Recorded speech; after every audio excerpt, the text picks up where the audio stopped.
nosotros damos la bienvenida al doctor Esteban Ron Castro, catedrático universitario, experto en Derecho Electoral.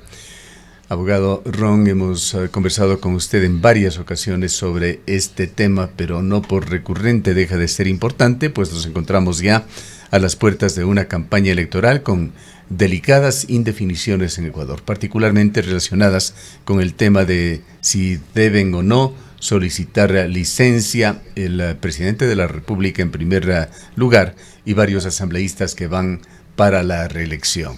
De alguna manera ha variado su punto de vista con las argumentaciones que se han dado en uno y en otro sentido. Buenos días, Gustavo. ¿Sí me escucha bien? Sí, perfectamente. Adelante. Ya, Rosana, también muy buenos días. Gracias por la invitación, como siempre, honrado con la misma. No ha cambiado bajo ninguna circunstancia la apreciación que se tiene respecto de la obligatoriedad del cumplimiento de la norma, artículo 93 del Código de la Democracia, respecto al pedido de la licencia sin remuneración. De hecho, Gustavo, se viene acrecentando y acentuando, creo que en este caso, el número de juristas y del foro jurídico de personas que...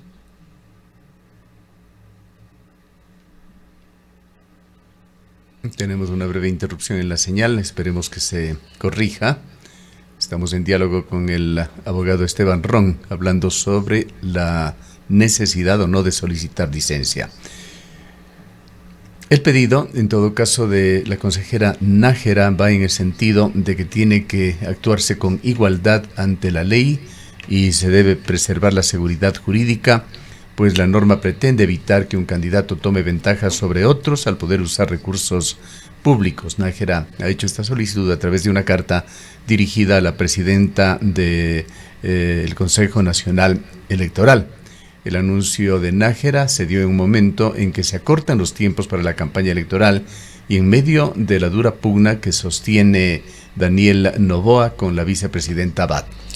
El primer mandatario, Daniel Noboa, ha decidido además enviar a la vicepresidenta de la República, Verónica Abad, como consejera económica a la Embajada de Ecuador en Turquía y le había conminado a asumir esa función hasta el pasado viernes.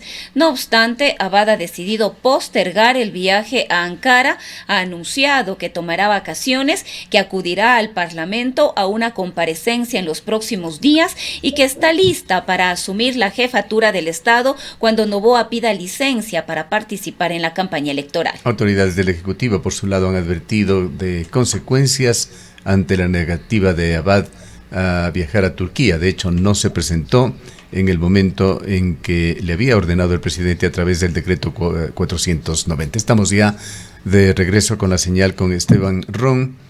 Saludamos nuevamente, lamentablemente tuvimos un breve corte, pero continúe por favor con su exposición. Muchas gracias, Gustavo, mil disculpas, algo pasó con la computadora y se apagó. Bueno, como te decía, Gustavo, creo que no ha cambiado y creo que son más los juristas, los colegas, quienes estamos en el análisis diario de las circunstancias políticas del país, que se han sumado a esta tesis, digamos así, ¿no? Y le digo tesis porque ya no es una hipótesis. Yo siempre me pregunto y digo, ¿por qué estamos discutiendo sobre el cumplimiento o no de una norma? Cuando la norma es clara y se nota y se ve, que tiene sujetos activos y pasivos a los cuales está determinando. Y en este caso se tiene que cumplir con el requerimiento previo al inicio de la campaña electoral. Ahora, doctor Ron, perdón la interrupción, en este punto la justificación del gobierno nacional, y así le escuchamos al ministro José de la Gasca, es este dictamen de la Corte Constitucional de que el actual periodo legislativo, y entendemos el periodo del presidente de la República posterior a la muerte cruzada, no es ordinario y por lo tanto no cuenta como reelección. ¿Es efectivamente esto lo que dice este dictamen de la Corte Constitucional o el gobierno lo está interpretando a su manera? Rosana, es lo que lo hemos denominado como interpretación de la interpretación, ¿sí?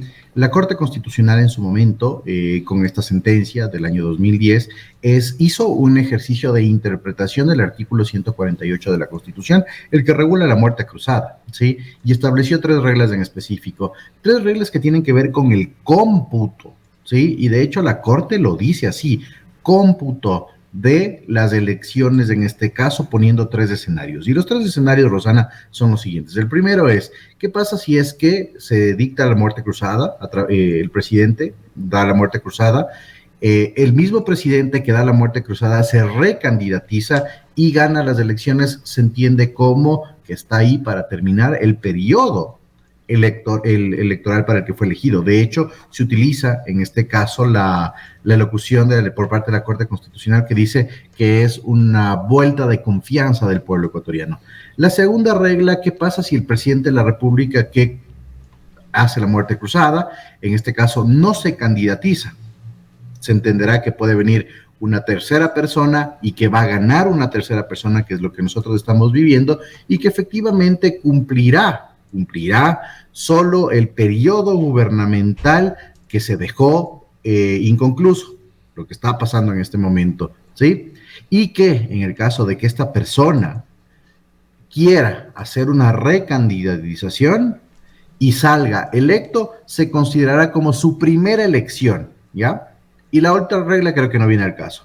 Entonces, Rosana, ¿qué es lo que nos establece claramente la Corte Constitucional dentro de este bloque de constitucionalidad, además, ya que esta sentencia se entiende como incorporada al artículo 148, que efectivamente son normas para realizar el cómputo de las elecciones, no si se trata de una elección o de una reelección, no te dice eso, menos aún dice esta sentencia algo respecto al tema de la campaña anticipada. Y lo que se está haciendo es una interpretación antojadiza y, como yo lo he dicho, una interpretación de la interpretación, lo cual es una aberración jurídica absolutamente. Si la Corte Constitucional ya nos dijo cómo se tiene que interpretar, no es el gobierno, ¿sí? Esteban Ron, José de la Gasca, que estamos facultados para reinterpretar nuevamente la Constitución, Rosario.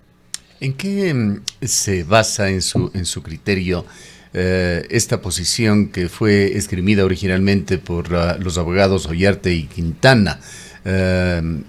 Interpretación que en forma coincidente varios analistas expertos en derecho electoral como usted, otros constitucionalistas señalan que es errada. Pero ¿qué llevó a esta situación para que estos dos distinguidos, conocidos abogados y analistas den esta opinión que ha sido rápidamente recogida por el gobierno?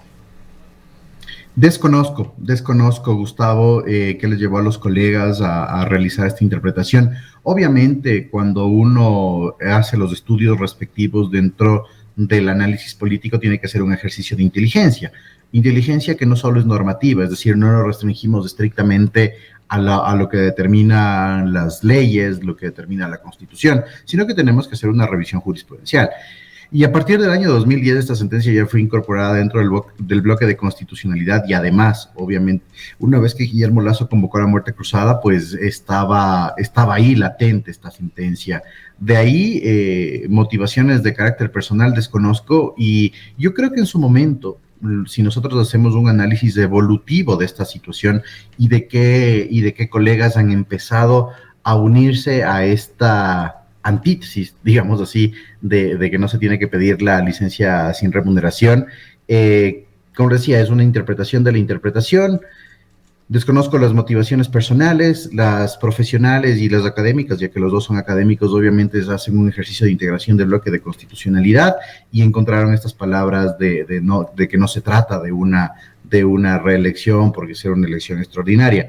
Pero si tú te pones a ver, Gustavo, las personas que están en esa antítesis son personas que tienen cierta cercanía con el gobierno, ¿sí? Algunos colegas que por A o B situación, no sé, su familia, sus padres, si es que uno hace pues una indagación un poquito más profunda, están trabajando para el gobierno, pero como te decía al inicio de la entrevista, Gustavo, creo que somos más, y no es un tema de contrapesos cuantitativos, ¿no? Bajo ninguna circunstancia, sino de lógica, pero creo que somos más los juristas que hemos tratado de explicar el por qué se tiene que aplicar obligatoriamente el artículo 93 y se tiene que dar la licencia sin remuneración. De hecho, el coterráneo de ustedes, el doctor Chalco, también ha dicho, obviamente no forma más política, que se tiene que aplicar y demás. Se van sumando voces porque para mí parte de un tema súper sencillo. La ley es de obligatorio cumplimiento y principalmente el jefe de Estado es el que tiene que llamar a la ciudadanía a cumplir la ley y él tiene que dar el ejemplo. No hay este grado de excepcionalidad. Tan dudoso está todavía el presidente de la República que el propio ministro de la Gasca dijo, veremos si el día del inicio de campaña, después de este periodo de feriados, el presidente pide o no pide la licencia sin remuneración. Ojo que hay un tema, ¿no? Las consecuencias pueden ser bastante complicadas en ese sentido. Ya sabemos que se vendrá un vendaval de denuncias por infracción electoral en el caso de que no suceda la licencia sin remuneración, y no solo del presidente, sino ya vimos que ciertos asambleístas también quieren acoger esa tesis, lo cual es absolutamente descabellado, ya que en el último de los casos, esta sentencia de la Corte Constitucional trata de la situación del presidente, no de los asambleístas. Pero aquí hay un tema más, ¿no? Estamos hablando de que se evite la utilización de fondos públicos en campaña electoral, lo cual no solo es una infracción electoral, estamos hablando de un aspecto inclusive penal con el asunto del peculado. Ahora, doctor Ron, dábamos la información del pedido de Elena Nájera, ella es consejera electoral, a la presidenta del Consejo Nacional Electoral para que emita un pronunciamiento oficial respecto de este tema. Efectivamente, le corresponde al Consejo Nacional Electoral decir, sí, señor presidente, usted debe tomar licencia, y en caso de que no ocurra esto, estaríamos sujetos nuevamente a que en un futuro sea la Corte Constitucional la que dirima si actuó bien o actuó mal el presidente en caso de tomar o no licencia. Mira, Rosana, yo creo que también es irresponsable la actitud del Consejo Nacional Electoral. Y hacíamos un análisis de frecuencia discursiva hace aproximadamente 2 meses y medio. Diana Tamaín fue consultada en un medio de comunicación digital de acá de Quito, en el medio La Posta, y dentro de esta situación Diana Tamaín dice, sí, se tiene que pedir licencia sin remuneración. Acertadas alocuciones de la presidenta del CNE y presidenta de la función electoral. Pero luego, hace 2 semanas, Rosana, Diana Tamaín sale con la falacia de que no sabemos que la ley aplica para, bueno, no sé quién la aconsejaría, o bloque de constitucionalidad, aplica para todos, y dio la apertura inclusive para que sean los asambleístas quienes no pidan la licencia sin remuneración. Y acto seguido Enrique Pita tuvo que salir, el vicepresidente del CNE, a decir que se tiene que cumplir, y ahora Elena Nájera también pide lo mismo. Los consejeros Cabrera y Acero, bueno, son caracterizados por el ni fu ni fa en estas circunstancias, no se meten cuando se tiene que hablar de derecho o en decisiones que tienen pues alta incidencia política, pero en este caso el Consejo Nacional Electoral no es intérprete constitucional. Sí, el Consejo Nacional Electoral lo que hace es la ejecución de los procesos electorales, obviamente con estricto respeto a la juridicidad y con estricto respeto al principio de legalidad. Si es que el Consejo Nacional Electoral tiene que hacer eso, si tiene que hacer algo alrededor de esta situación, es hacer un llamamiento al irrestricto respeto al principio de legalidad, y en este caso a la aplicación del artículo 93. En su momento el Consejo Nacional Electoral, cuando el propio gobierno presentó la solicitud de pronunciamiento y dictamen de inteligencia normativa a la Procuraduría General del Estado, dijo que no le competía pronunciarse, digamos que estuvo acertado en ese sentido, pero el Consejo Nacional Electoral no puede interpretar la Constitución, pero lo que sí puede hacer es llamar, en este caso, a los sujetos políticos a que cumplan con la ley. La norma es clara. También esta actitud blandengue de Diana Tamaín ha generado pues la duda.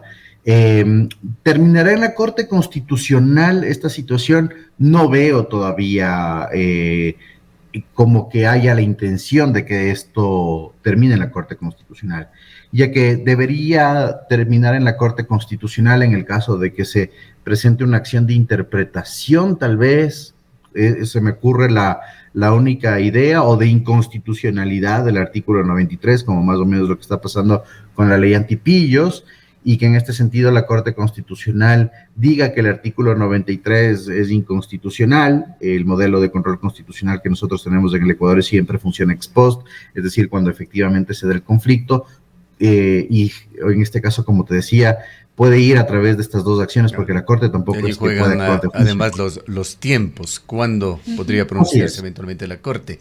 Ahora, esta línea de conducta del gobierno que se ha venido tomando decisiones y muy importantes de mucho peso, diríamos, en el filo de la navaja, como la incursión a la delegación diplomática en México o la publicación del decreto ley para la mejora recaudatoria a través del combate al lavado de activos, ley antipillos, o esa sanción del Ministerio del Trabajo contra la vicepresidenta, llevan a pensar de que sin duda el presidente de la República no va a tomar licencia.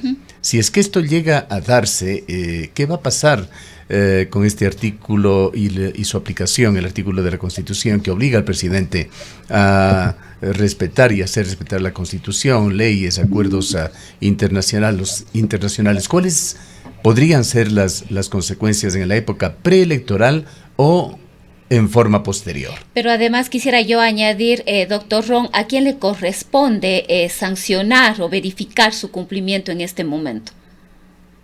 En este momento, empecemos con la pregunta de Roxana. Todavía no se ha dado el incumplimiento, ya que no inicia campaña, ¿no?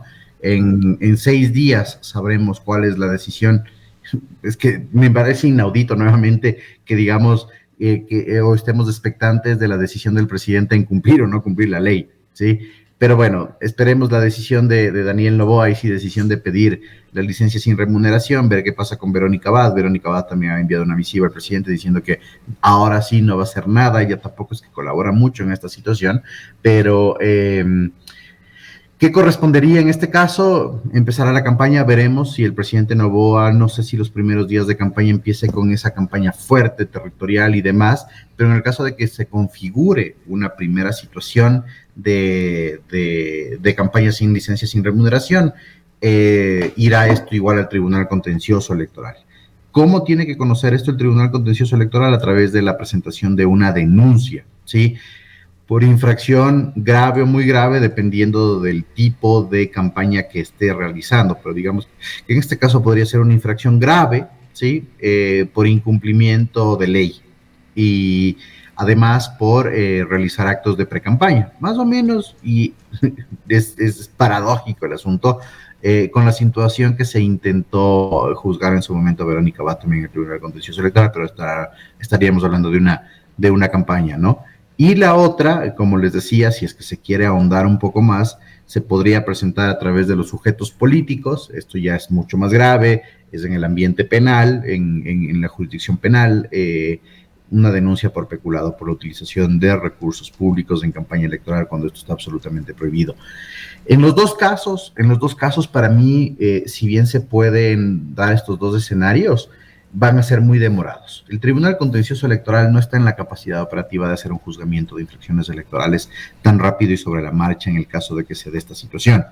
Recordemos que, según el Código de la Democracia, las infracciones electorales tienen un periodo de juzgamiento de 30 días una vez que el juez fija jurisdicción, es decir, una vez que ha sido sorteada, calificada la infracción y eliminada las incidencias como las excusas y recusaciones, y el tribunal es campeón para poner excusas o generar excusas y recusaciones entre los propios jueces.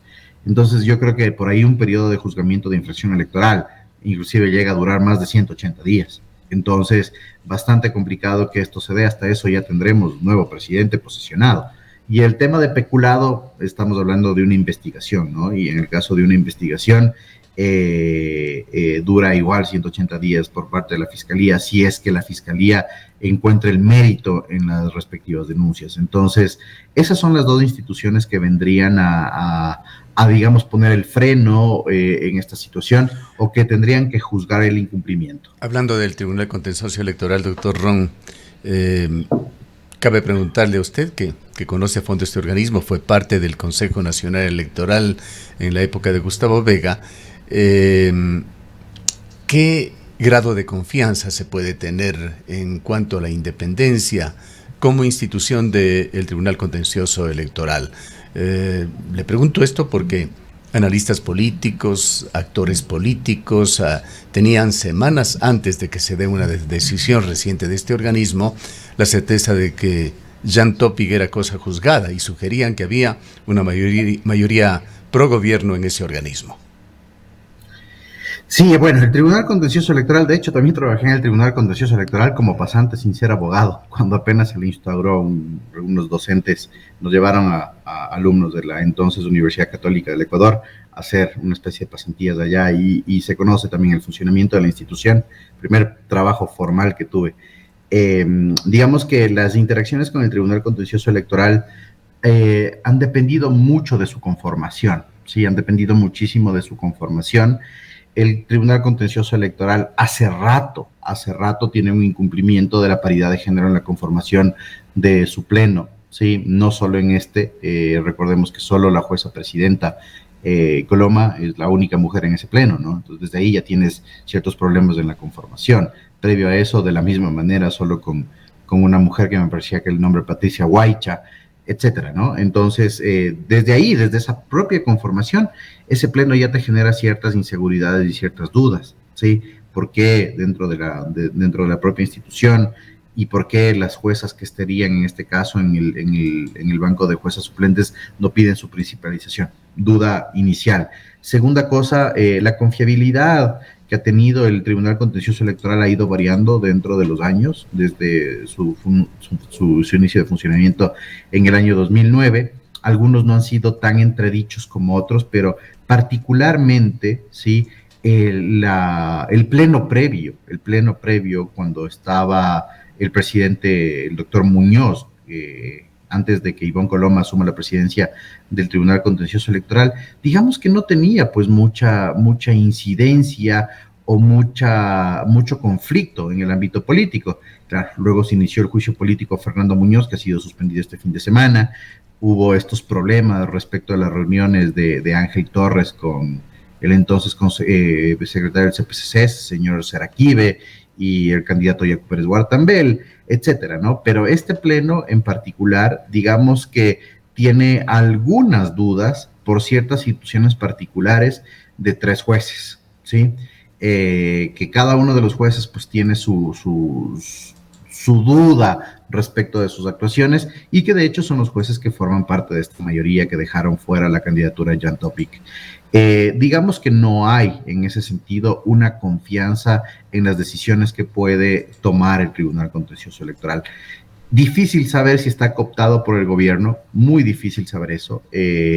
Saber y la evaluación que se puede hacer de las sentencias es justamente, la evaluación que se puede hacer del Tribunal Contencioso Electoral es justamente de sus sentencias y si estas han tenido por lo menos 2 elementos, la garantía de la motivación y que ya justifica también el principio de legalidad y la otra que han sido absolutamente independientes. Desde el propio hecho de cómo se manejó la candidatura de Jan Topic ya nos dejó dudas.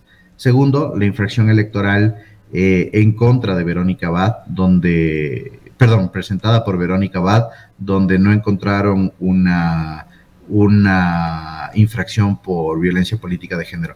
Vamos a ver qué pasa con las infracciones que están ahora pues en contra de Verónica Abad, la presentada por Diana Jacome y la presentada por la canciller Sommerfeld. No sabemos en qué va a derivar esta situación y ahí podríamos ver un poco más cuál es la tendencia, pero sí, hay mucha duda en este momento del Tribunal Contencioso Electoral y con acusaciones gravísimas que las hizo el propio ex candidato Topic, en las cuales señalaba inclusive los jueces habían recibido, digamos que dinero fuera del país. Eso es bien complicado, pero lo que siempre sorprende en esta situación es que se dice esto, pero nunca se materializa a través de una denuncia en el ámbito penal. Entonces, digamos que el Tribunal Contencioso Electoral pasó el vendaval de la candidatura de Topic, siempre está en la palestra política, entonces siempre va a tener esa confusión natural, digamos, esa fuerza política que le está persiguiendo a las actuaciones de cada uno de los jueces, pero el tribunal veremos cuáles son sus actitudes y principalmente cuál es su resolución de cara a esta situación. Pero todavía estamos en incertidumbre si Daniel Noboa va a pedir o no licencia. Vayamos al otro caso el de Verónica Abad, ese decreto 490 que le obligaba a estar presente ya hace 3 días en Ankara con un corto plazo, cortísimo plazo, para que pueda ella cumplir. Ella no ha ido, ha argumentado a través de una carta dirigida al presidente de la República, se ha puesto de alguna manera en rebeldía con advertencias que se han dado ya de parte del ministro de Gobierno, José de la Gasca, de que esa ausencia allá en el día previsto podría traer consecuencias muy graves. ¿Qué disyuntivas podrían darse en este caso? Bueno, yo creo que en ese sentido, pues sabemos que Verónica Abad ha pedido una licencia por vacaciones, ¿no? En estos días. Ya es un hecho de que hace 3 días Verónica Abad tenía que haberse presentado a la jefatura de la misión diplomática en Ankara, Turquía, como consejera económica. No lo ha hecho, pero nuevamente estamos ante un problema jurídico de fácil solución, ¿sí? Y que reviste, y todos estos problemas como la licencia sin remuneración, la ley antipillos, nuevamente se reducen a la aplicación de la Constitución. Tenemos el decreto ejecutivo en el cual se le designa como consejera económica. Obviamente ya no es jefa de misión diplomática, ya las facilidades que da la Cancillería son de diferente nivel, digamos que son de menor grado las facilidades que tiene que dar la Cancillería para la movilización de ella dentro de la misión diplomática.